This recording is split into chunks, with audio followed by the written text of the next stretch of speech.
Welcome to the Mami Collective. I'm Paulina Rowe, radio host, TV contributor, writer, and mom of one. This is where ambitious moms come to keep their identity intact while navigating motherhood. Here we talk about the real stuff: career, money, relationships, identity, and everything that gets messy in between. You won't find sugarcoating or cliches. What you will find are unfiltered conversations, real resources, and proof that you don't have to lose yourself to be a good mom. The Mami Collective is here to remind you can be ambitious, you can take up space, and you can thrive in motherhood and in everything else that makes you, you. Before we get into the episode, make sure you're following the Mami Collective on Facebook, TikTok, and Instagram, and share this podcast with a mommy in your life who needs a little inspiration or just a reminder that she's killing it. Also, don't forget to sign up for our newsletter and leave us a review so we can keep showing up and reach every ambitious mom out there doing big things. Let's get into it. All right, Mami Collective, another episode. We are back, and I am so excited today. I am chatting with Courtney Claghorn. Did I say your last name right? Please say yes. Yep, you did. Okay. Yeah. Amazing. Yes. So CEO and founder of Sugar and Bronzed, and I'm so excited to talk to you. I was telling you off the air, I'm not a beauty kind of lady, but one thing I know is a spray tan. So I'm so excited to talk to you. How are you? Great. How are you doing? I'm good. Thank you for coming on today. You also revealed to me that you are a former Chicago girl like me, which I think is so cool. So I love it. Yeah. Born there, and I lived there till I was 9. I love it. Do you miss it? And be honest. I mean, you guys were young, but do you miss it here or nah? Well, yeah. I was young when I moved, but also my mom's whole side of the family still lives there. So I've been back so many times. So I still, feel like I know it. It's not like I left at 9 and never went back. But no, I mean, I think Chicago is a great city. I think it's so livable. I mean, don't get me wrong. I love New York too, but Chicago is just so much more feasible in so many ways, especially if you have kids. You can have a car, you cannot have a car. It's not like your road is decided for you like it is in LA or New York. You need, New York, don't bring a car. LA, you need one. Chicago's whatever you want to make of it. So yeah, and I think it's an amazing city. The winters are harsh, but the summers people tend to make up for it. And having a beach right in the middle of the city is so great. So no, I have a lot of good things to say about Chicago. I love it. You got to come visit us one day. You got to come check I do. I'm at. Yes, I'm over here at the station, not too far from kind of where you were too, by South Loop. So I love it. You're very, very connected in the Chicago scene. So that's awesome. So first things first, Courtney, can you tell us a little bit about yourself, about your family, kind of set the scene of who's Courtney and what do we need to know about you? Yeah. I mean, so after I lived in Chicago, I moved to Orange County, lived there till I was then 18, went to school in Boulder, Colorado, where I met my co-founder, at the time boyfriend, now husband. We have lived in Santa Monica together for far too many years. I feel like I age myself when I say this, but I've been in Santa Monica for, I think 16 years now, which is crazy. So longer than any other place I've lived. And we have a 2, almost 3-year-old little boy and another baby on the way coming in September. And yeah, I mean, yeah, we run our business together, and that's sort of me in a nutshell. I love it. And so, okay, so mom of a 3-year-old, love it. Mom to be again, we're having our second baby. Mm-hmm. And our third baby, essentially, or maybe it's your first baby. Sugar. I think my first. Yeah. I mean, maybe I have 4 then, because I didn't even bring up the dog. I always say she's my first baby, but it was probably really Sugar and Bronze. Yeah. I love it. Yeah, no, you're one busy mom. Absolutely. So tell us about starting Sugar and Bronze, but also, with your boyfriend at the time, now husband. I mean, that I feel like is such an amazing story, because you hear about it both ways, right? It went really bad or it went really great. And that's life, in my opinion. Hot take, I know. I'm things are going to go really bad or really good no matter what you do. But what sort of kind of sparked this for you to create it, right? And then to kind of have him be a co-founder, come on board. Where did this idea originate, and kind of how did that happen? So after I graduated college, I was working in fintech in Santa Monica, and I was a very broke recent college grad. And this is, 2009, obviously in the thick of the recession for anyone old enough to remember. But I still wanted to get spray tans for some things. I had gotten them a decent amount in college. And, I was a bridesmaid in a wedding. I had another wedding to go to in Florida, a bachelorette party, something like that. And I realized my first summer sitting in an office and not having any outside time, I was really extremely pale. And so it was definitely something I needed to find the money to go do. But I really wasn't prepared to pay the prices that Santa Monica was asking 15 some years ago. It was really crazy. I mean, even back then, like, I don't know what it would be adjusted for inflation, but like the nearest one to me was like $115. And then there was like, yeah, there was a couple other options. There was one in like a gross like tanning salon where they had like beds, and some like very straight man, like older straight man, wanted to spray me. And like, I'm like, I like to get a spray tan like naked. You know what I mean? Yeah. Like maybe if he wasn't if he was like gay or something, I would have been more fine with it. But like, yeah, he came off as very straight, and like, it just was like very unsettling. Yeah. So it was like one thing led to another, and I just sort of complained to Sam. I'll just use his name for the ease of things. And I think at some point he just got sick of hearing me complain and was like, why didn't we just start this business? And I was like, that would be insane. I don't know how to spray tan anybody. I have a full-time job. Like, I don't have any extra spending money. Where would I even lease a space? Like, no one's going to let me sign a commercial lease. And so we're like, well, maybe if we like test it out in the apartment. You know, he was like, I know how to build a website. You can figure out, you know, how to spray. You know, we'll figure it out. And so we decided, you know, for $500 each, total of $1,000, we could really get it off the ground. And I could, at the very least, spray tan some friends or see if anyone came to our apartment like after work or like on a lunch break, because I both lived and worked in Santa Monica, thankfully. We toyed around with the idea of doing mobile, but with like LA traffic and my full-time job, that really wasn't an option. It was like, well, I could see like one client, you know? Right. So we're like, yeah, let's see if people will come to the apartment, which was like a wild idea. But people did. And so we, I think, put up a website November 1st, 2010. And by January 2011, I quit my job and we started to look for like a real space in Santa Monica, because obviously long-term, this business could not be in our apartment. And by Memorial Day 2011, we had like found a space, lease negotiations, did a very cheap build out with like cash that we had saved up in the closet from clients. And I don't even think we pulled a construction permit. We had no idea what we were doing. But nonetheless, we got the first, at the time it was just Bronzed, we got Bronzed open and operating on a very quaint street in Santa Monica, which our Santa Monica location is still on that street. Still, it's not in the OG location. We obviously expanded and the brand has grown, but that was sort of where it all started. And it was like, just, we were able to find this spot upstairs behind a tree that had reasonable rent, because it was, you know, early 2011, and make it work, when usually, you know, rents on Montana Avenue are extremely expensive in Santa Monica. But I was just like dead set on the location of where we were going to be, as I am now, as we're approaching 50 stores. I'm still very particular and have lots of real estate debates with many people on our team on location. But to me, it's just a non-negotiable. And I like there to be parking and like to feel safe and all these things. And so that is where I wanted our first store to be. And I'm so thankful that I got intuition led us the right way, because, you know, it was really like where all of our success started. Absolutely. I love how committed you were to like location. I feel like sometimes people don't understand that. And that's full transparency. That's why I didn't really reopen like my spray tan salon, because I was like, I don't want to go back to my old location. That was a big one for me, right? Like you said, and it's so like maybe like tedious or small to other people, but I'm like, parking, this, how accessible, you know, and I think about that. Yeah. And I'm happy that I did. So I feel like that's very important. I love your commitment to that. I love Santa Monica too, by the way. It's such a great area. So that is so cool. So obviously Sugared and Bronzed, you're nationally recognized. You mentioned 50 stores now. Just about. Yeah. 49 and 50 are just about to open. Okay. Well, that's incredible. First of all, that's amazing. Congratulations. I'm curious though, like, what do people not really understand about what that took for you, like kind of both emotionally and mentally? You know, I know this is like, maybe I can't even count at this point, 15 years in making? Yeah. Yeah. Give or Plus take. 15 plus. Yeah. So what do people like not understand when it comes to that? Like mental, emotional? I mean, thankfully I was so young where I don't know. I was a little ignorance is bliss. I think I was probably a little delusional, just thinking, not that it would be easy or that I wouldn't have to put in a lot of work, but that I was like, for sure going to be a success. Like there was no doubt in my mind once I decided to leave my job that this was going to be a success. And I never really thought about how many stores or when. I just knew that like the ceiling was sort of the limit and we could keep pushing it and keep growing. But yeah, I mean, there was a lot of years where we didn't pay ourselves a lot of money.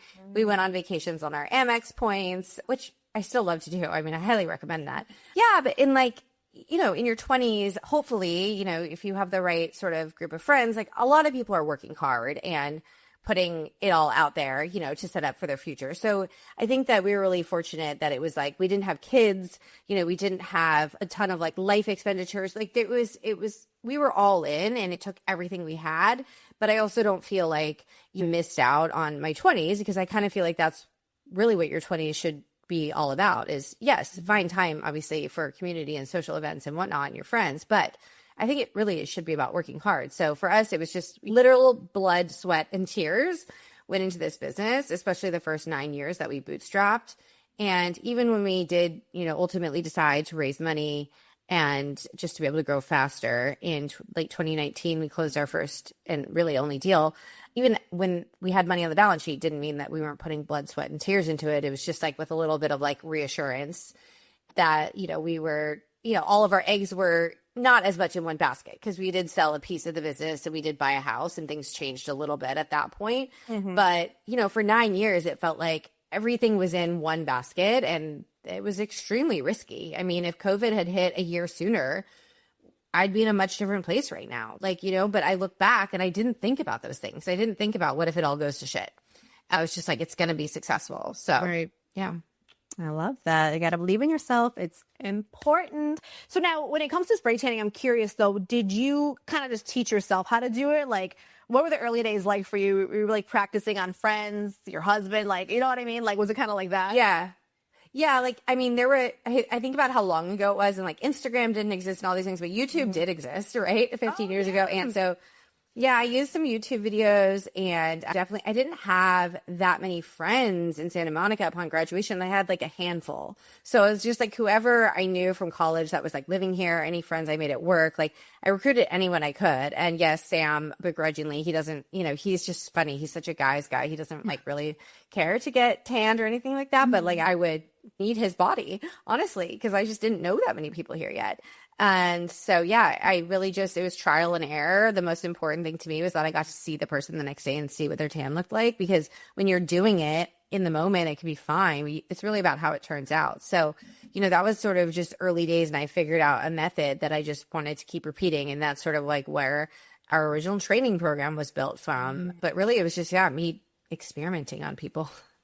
But see, you did what you had to do. I was the same way. And honestly, I'm still probably experimenting. I'm like, that's where I'm at sometimes. I'm like, oh, I want to try a new method or whatever. You know what I mean? I think it's so important to do that, because I almost feel like that's almost a part of growth too, right? Like anything, new trends. Like think about our makeup back like in 2010 to today. Like, you know, I'm just trying to think of like other beauty trends or just any kind of trends that come in a style, out of style.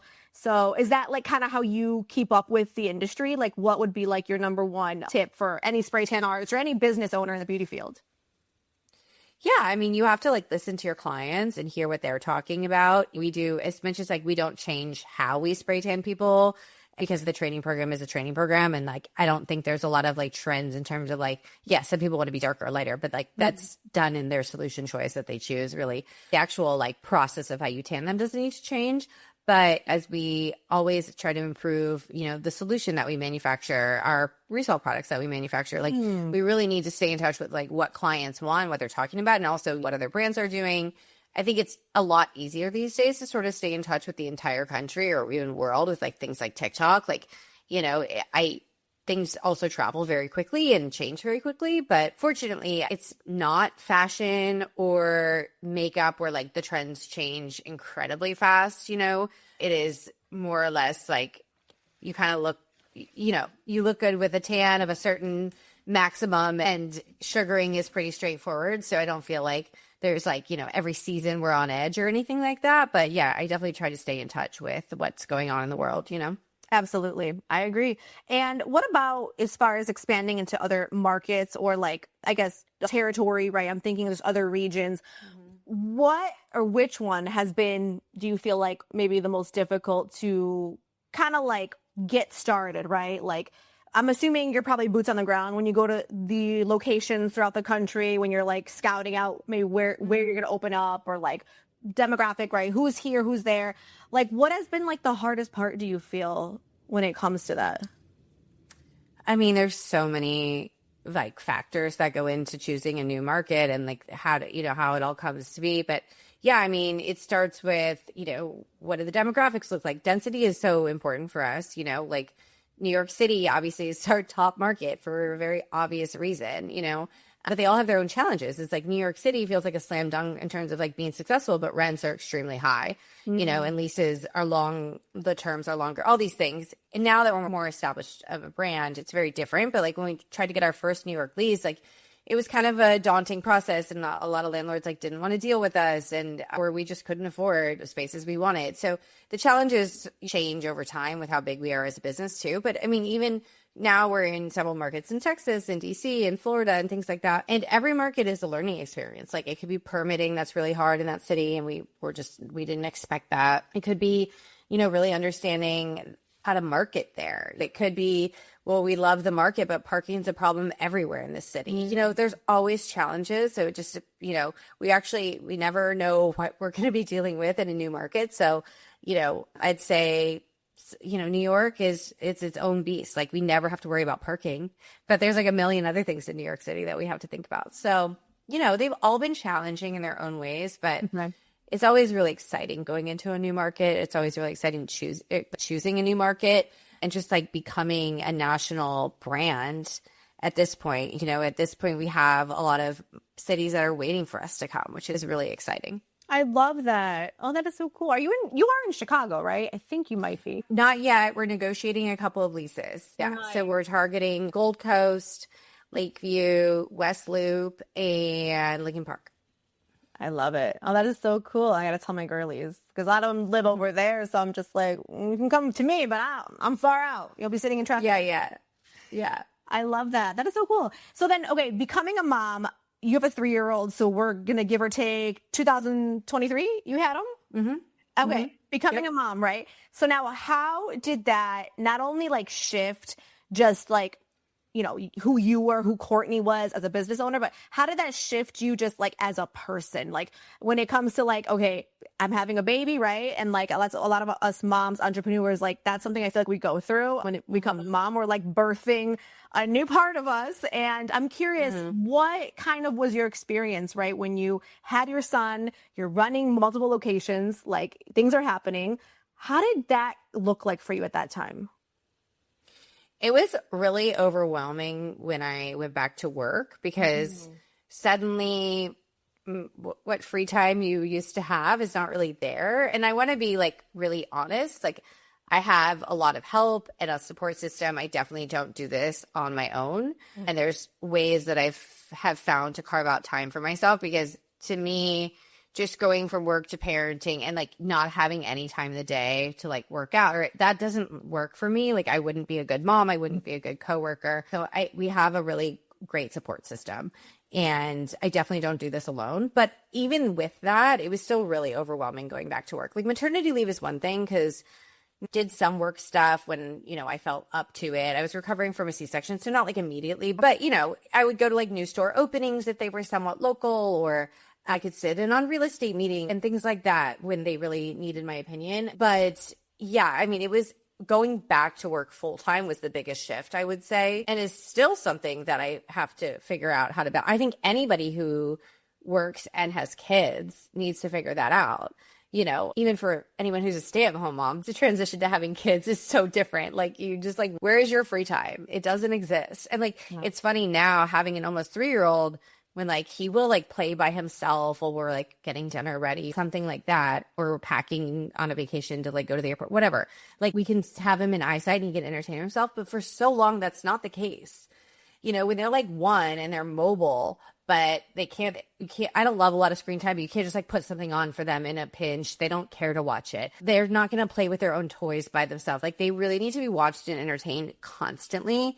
And that time was really hard. And now I'm like, oh, here we are ready to do it all over again, which we just got to a point with the first one that I feel like he is like a little self-sufficient now. So yeah, I don't know. It's an ongoing challenge. And I don't know how I see people like Emma Grede she has 4 kids and she runs so many businesses. And I'm like, there must be a way. But she also says the same thing, like a lot of support, and you can't do everything. I'm not class mom at the preschool.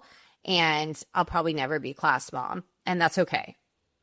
I love that you said that. You're like giving permission to a lot of moms, I think, that are listening or who struggle with that, because we tend to feel alone, or sometimes we're like, oh, I'm a shit mom because, like you said, I didn't go to the preschool, whatever, pretzel handout, whatever. Because I love the school stuff, and my kid is too. She just started like this little school thing a couple days later. It's cute though. It's a co-working space, so like I get to go and like work there. Cute. It's really cute. I'm like, great concept, love this. And I look at it though, and I'm like, okay, so like, not just with her school, but other schools, I'm like, oh, we get a little creative every day. It's something new, and it's like everything's needed all the time. And like, do I love that? Yes, wonderful, great. Am I going to be at every single thing / moment / whatever? Probably not. But that's like being honest, and like also, like you said, kind of accepting it. And I think every mom, like you said, doesn't matter what kind of mom you are, like you need the support, and it's a lot, you know. I didn't know that going into motherhood. I thought I'd put the TV on, like not like that, but I was like, oh, I'll put the TV on just for like 2 hours. Yeah, okay, they're right behind me, you know. Yeah. Like, it's crazy. Like, it's wild that no one's prepared for it yet. Like, so much of the world just does it. We just throw ourselves in and we just like figure it out. 100%. So has anything changed for you as far as like how you run your business, or just really anything business related? Has that changed for you since becoming a mom? Do you think like you've shifted mentality wise? Probably a little bit, but I mean, it was probably expected. My husband and I waited a long time to have kids. We've been together since we were 21, and I had our first, got pregnant at 35, had him at 36, like very, very consciously waited because I kind of knew, you know, that even though I did know everything about parenthood, I had the assumption that it would take up a lot of time. Yep. And so I definitely waited until we had like a really good corporate team in place, that our business was in a place where like I didn't feel like, you know, Sam and I were doing so many jobs and wearing so many hats. Like we had some people, you know, who were really experienced and trained up in the business and really take on departments. So we waited until that happened. And I mean, I think the biggest shift is like, and it happened just as the business grew too, is like, I can't be there for everything. And I used to be just such a control freak where I needed to have my hands in everything and really like doing everything. And now there's just this acceptance, like the sheer size of the business, but also, you know, being a parent, like I can't do that all the time. Like I used to be able to work until 9 o'clock and have dinner then. Like I can't do that anymore. I mean, obviously if there's like something major that comes up, I could figure out a way to do that, but I can't do that every night because I would just not be a present parent. So yeah, that's changed. I need to figure out how to really like manage my time and delegate, which I think I figured out a lot more at this point, but it was really challenging at the beginning. Like delegating was probably one of my least favorite things.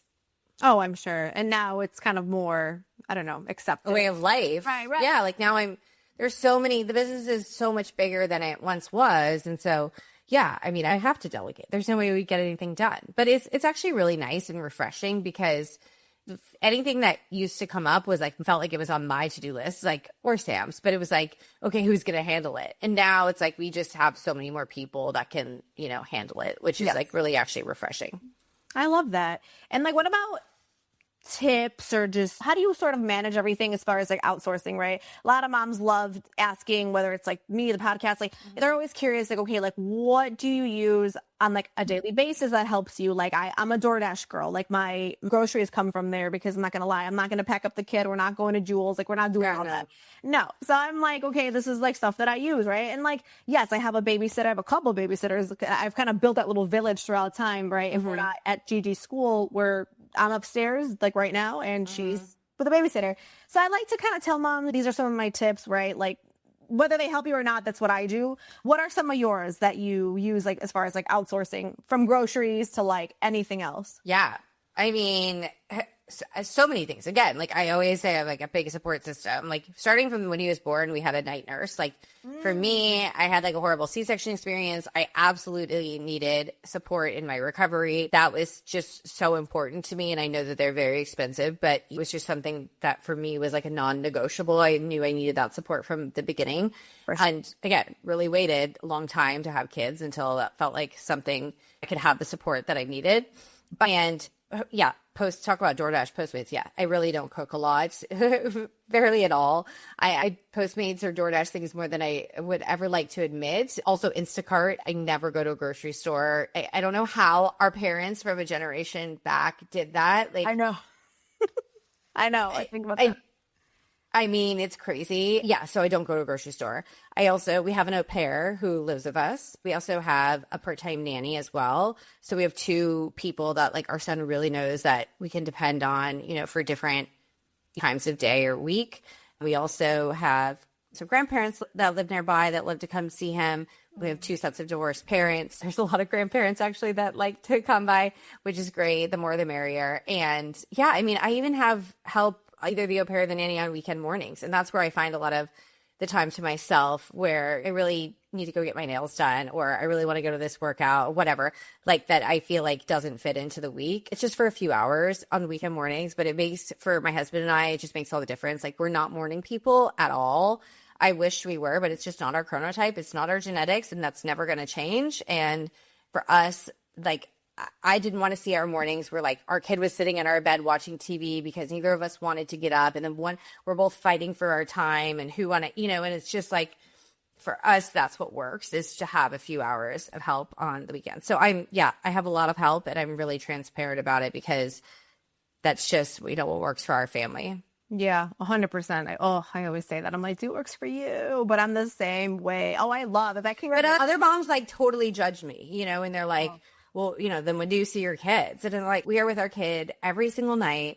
Mm-hmm. Occasionally we'll have a work thing in the evening. And then on weekends, yes, sometimes on a Saturday night we go out or something for a friend's party or a date night or something like that. But pretty much the weekend from afternoon on is our time with him. And that's just, again, like, I need to be a happy parent who doesn't resent my child, who isn't exhausted and has a short temper. So I feel like I really make the most of our time with him instead of sort of resenting that, we have, like, I need more of my own time.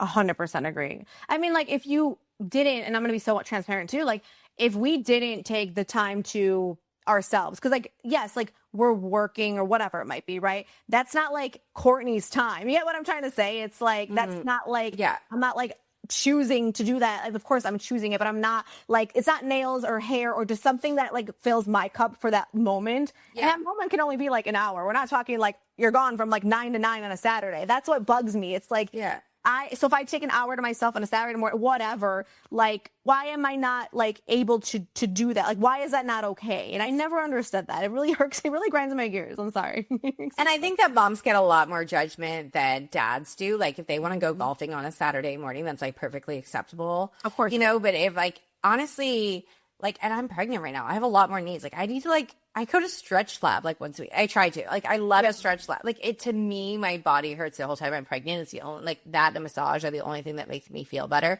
And it's like, I walk there, that's 20 minutes. It's an hour, 50-minute appointment. I walk home, it's 20 minutes. And maybe I have to wash my hair, God forbid, once or twice a week. That's a whole production. Like, there's just things that take time that are like, some are luxurious. Yes, stretch lab is like totally a luxury. Washing my hair is not. It's just something I have to do that takes a lot of time.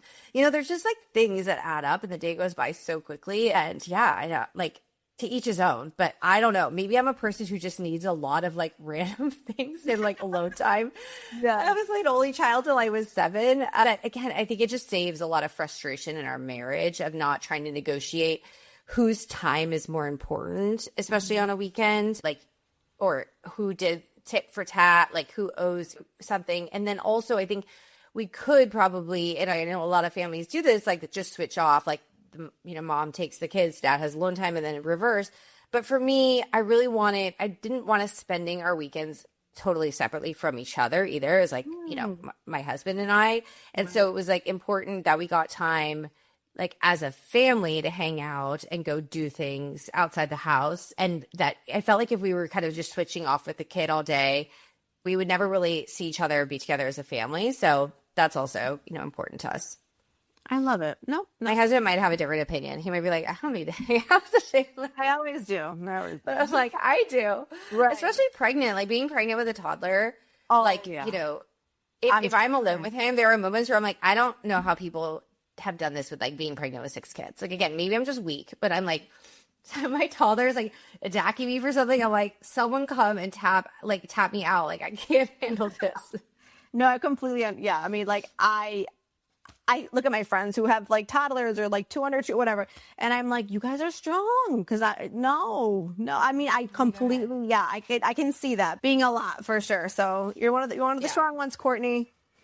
I don't know. No, I don't think I am actually, but that's why, and I think I also like really like some people handle pregnancy like champs and I just don't.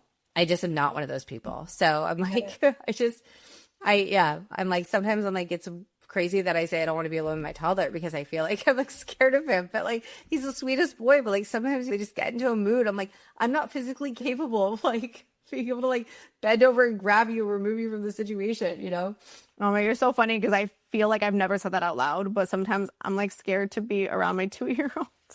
No, like I am like I never know like when he's coming for me if he's like gonna like plant a big kiss on my cheek or is he's gonna like smack my face. And again, like I think he's a good kid, but like it's just he's 2, like he's almost 3, and I think some of those tendencies are like getting better now. But like it's like not that uncommon if he's overstimulated, he just like wants to bite something, and I never know if it's like gonna be me or the dog. Like, no, I completely understand. And I have a girl, and like what you're saying to me like is my everyday. And sometimes I'm literally like bracing myself. I'm like, I don't know what you're about to do. No, I never know. And then if he's coming for me, I'm like, are his nails trimmed? Like, is he gonna scratch me? Like no, it's a wild world living with a toddler. It like really is like a drunk adult with like some anger management issues or something. No, that's very real. Oh my God, I'm so happy you said that because I feel like I've never really expressed this to anybody except like my mom. But I'm like, bro, like I'm scared. Like I don't know. I don't want to say it out loud. I'm scared of my kid, but like sometimes I am. And then I try to be like authoritative, and it's like she reads right through me. I'm like, oh no. And then they can be so sweet. And you're like, I can't believe I just said that about you. I can't believe I said, Literally, she's going to come home right now from my mom's, and she's going to be the sweetest little thing. I love you, and cuddles. Yeah. Whew, good times. No, yeah, but it can turn on a dime, like it can turn on a dime. 100%. I agree. So when it comes to I feel like the dog is the most scared sometimes. Oh, my dog hates to see her coming. I'm not even trying to be funny. Like, she'll whack, and I hate this. I'm sorry. She whacks the dog, and then I have to like be upset because that's not okay. Yeah, and like the dog doesn't really care, but I have to act like the dog cares. Yes. So now I'm defending the dog. The dog doesn't care. The dog's trying to eat the bowl, whatever. Eat its dinner. It's just too much. She'll go in the bowl. Sorry, I'm going on, but she go in the bowl, and then like the water's everywhere, and like she tries to feed her fake dogs with his food while he's eating, and I'm like, okay, we have to like let him eat. So she really just comes for everybody, I guess. It's not just me. Yeah, totally. Oh, that's too funny. So like when it comes to your kids, though, I am curious, like, are you sort of, because, you guys are an entrepreneur kind of family, but like, are you going to sort of integrate like your kids in the business? Like, are you going to kind of show, I mean, they're 3, I know your son's 3, but like, are you going to show him and like, your baby, are you going to show them sort of like what business is about? Are you going to try to encourage that? Like, what's your take on that? Yeah. I mean, obviously I don't expect, our kids to be a part of this business just because, I mean, look, family businesses are great, but, I want them to like pave their own path. But we do try to talk, at times, like within reason, because I love this like TikTok or whatever, but it's like, I don't know if you know this, but in toddler culture, it's offensive to have a conversation with your spouse in front of them. Like, just so true. Like, trying to like talk to your spouse while they're there is just like, they don't want that. They want you to talk to them. So sometimes if it is, an important like work thing that Sam and I do need to discuss after hours when we are on parent duty, we do try to sort of like give it to him in like basic terms, or like, we have taken him on a couple of work trips at times, obviously like with our au pair or something. And then we'll bring him to a store visit or like be like, this is what mama and dada do. We tell him about sugar and bronze. So we do. I mean, obviously he's still so young, but I think that it's important, Sam and I grew up with parents who were entrepreneurial and talking about business in our houses. So we definitely, want to expose him to as much as he's willing to listen to and just talk to him in general about it. I think most importantly, like our job is to like instill in him the belief that like he can do anything that he sets his mind to, and not to sort of, and also I think not to like follow, you don't have to be caught up in all the social sort of like norms of like, if, I hope my kid goes to college because I had so much fun in college. I met Sam, but like also like if he feels like a calling that's different, like you don't have to do things just because society says you have to do them, like how do you, we try to teach him how to respectfully question things or negotiate, which is a fine line with a toddler because you like, how often do you want them negotiating with you or questioning you? Right. But it is like kind of where you have to start and it's like, how do you do it in a respectful way where you're not like being a horrible kid to your parents. But like my husband really encourages negotiation. It's kind of funny. And like Nola just takes it really far.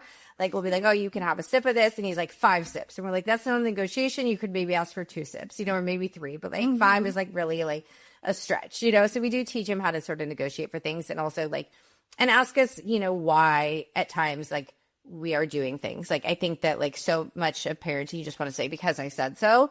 And while I do want him to listen when he needs to listen, especially if it's like a safety concern or whatever. It's like a dog. You're like, when I say come, you just need to come. Like there's just times where you just need to shut up and listen.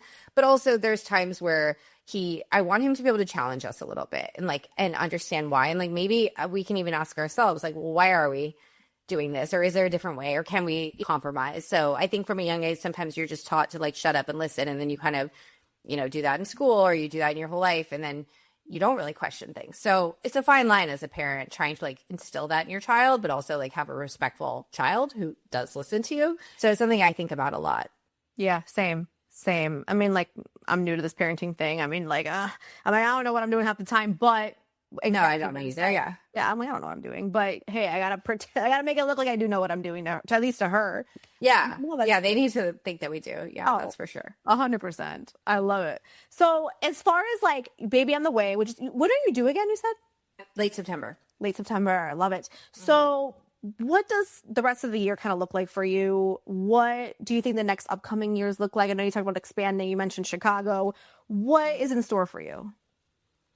I always say time flies when you're not pregnant because it definitely creeps by when you are. At least it does for me.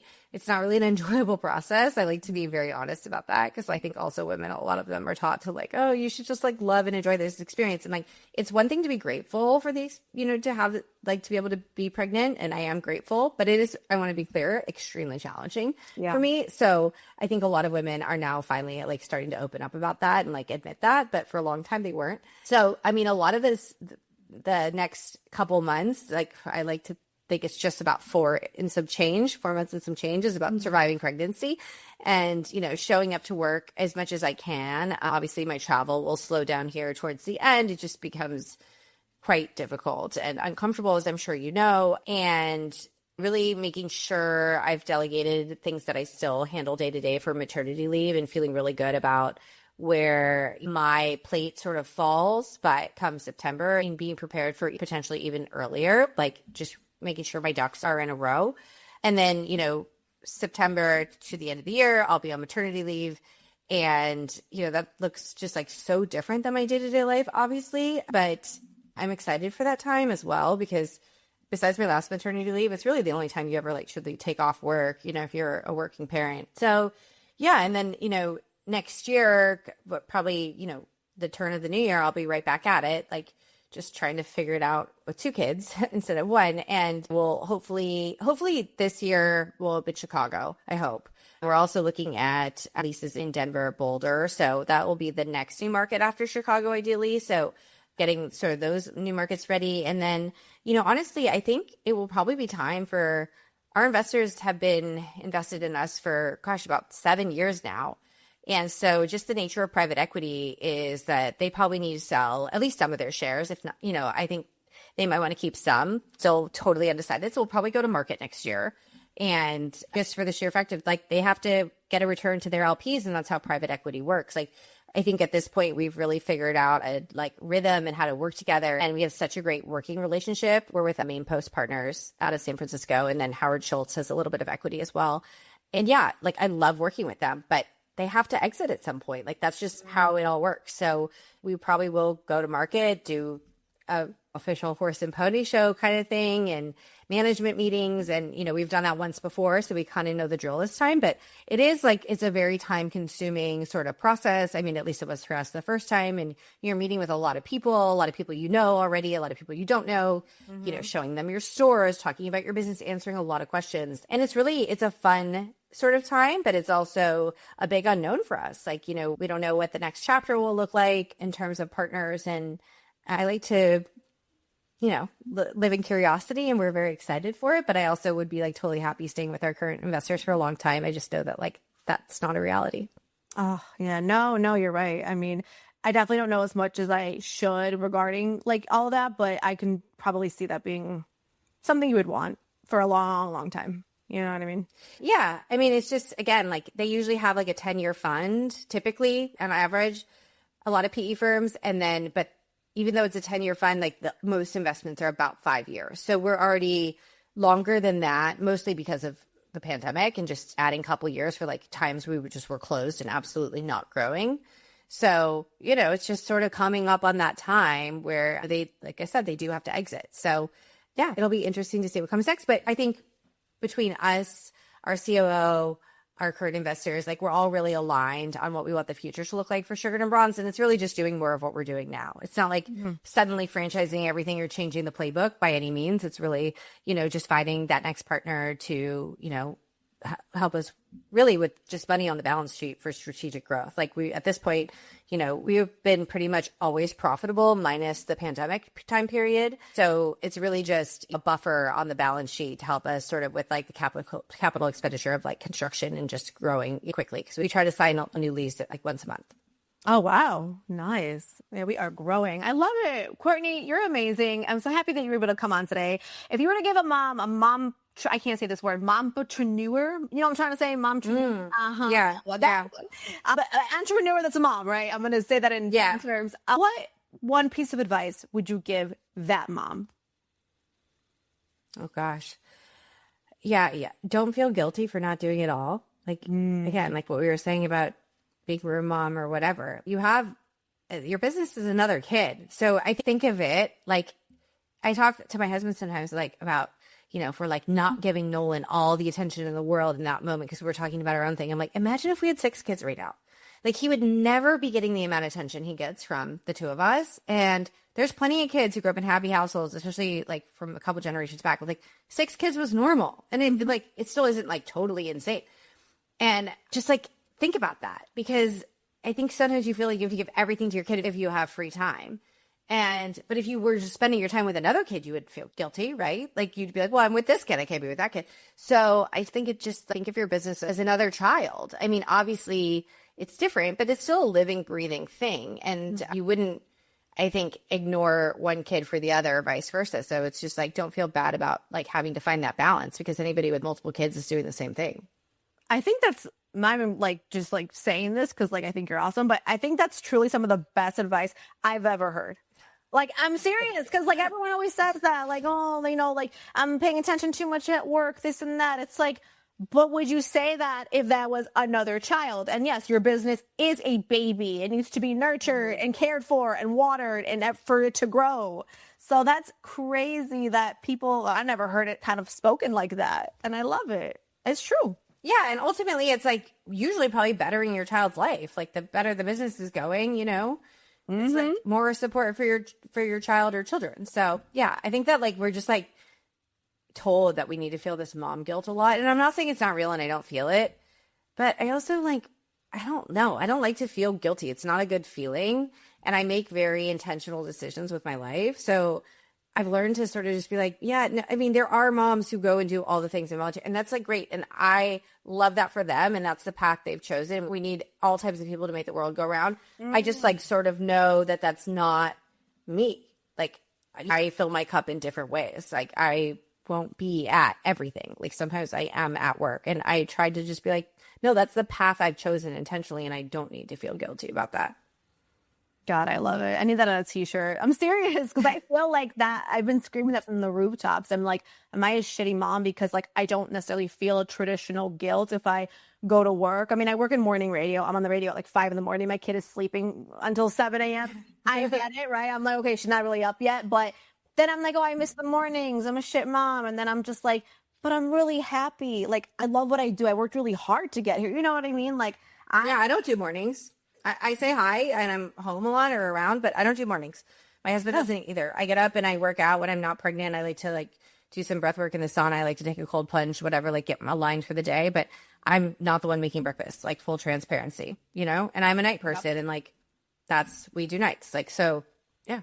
No, I love it. I don't think you need to feel guilty. No, I honestly, like, since I think having her, like my guilt went out the door. Because I used to be like a really big people pleaser too, in that terms of like, everybody wanted something from me. It's my own thing. I'm working on it right in therapy. But since having her though, I'm just like, I really don't give a shit if like you're mad at me because I don't know, I didn't go to like your whatever, like I didn't hang out with you and I had to cancel last minute. Like, sorry, shit happens. My kid's sick. Like, you know what I'm saying? Like my mom guilt just went out the door so much, or like my guilt, I should say, like for other little things. My best friend, he's like a sassy little gay, but he's always like, no one can guilt me. And I always used to be like, really? But like, I kind of see it now. I'm like, you really can't guilt me. I love that. Sorry, brother. You really can't. Yeah. You can't guilt me. Like it takes a lot. Like it has to be like something, I mean, like really deep, you know?